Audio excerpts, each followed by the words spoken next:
તો રાજકોટમાં સ્થાનિક સ્વરાજ્યની ચૂંટણી પહેલા જ જનતાનો આક્રોશ સામે આવ્યો। વોર્ડ નંબર 13માં રોડ રસ્તા અને પાણી જેવી પ્રાથમિક સુવિધાઓના અભાવે મહિલાઓ રણચંડી બની। 150 ફૂટ રિંગ રોડ પર ગોવર્ધન ચોક પાસે મોટી સંખ્યામાં મહિલાઓએ ચક્કાજામ કરી ઉગ્ર વિરોધ પ્રદર્શિત કર્યો હતો।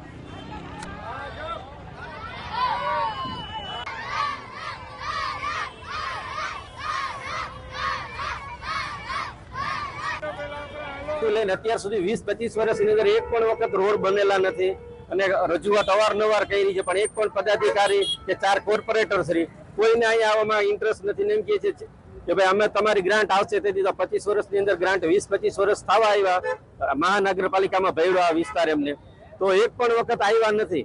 અને અધિકારીને રજૂઆત કરી કે તમારા કોર્પોરેટરને કયો, કોર્પોરેટરને કહી છે તો એવું કહે છે કે તમારી ગ્રાન્ટ આવી નથી। 20-25 વર્ષથી આ ગ્રાન્ટ નથી આવી તો જાય છે ક્યાં? ભાજપની સરકાર આવી ત્યાર પછી અમારે રોડ રસ્તા નથી થયા, તો રોડ રસ્તા સારા જોઈ અને પાણીનો પ્રોબ્લેમ બહુ જ છે કે પાણી અમારે ઘરમાં 6 વ્યક્તિ છે પણ પાણી પૂરું નથી પડતું।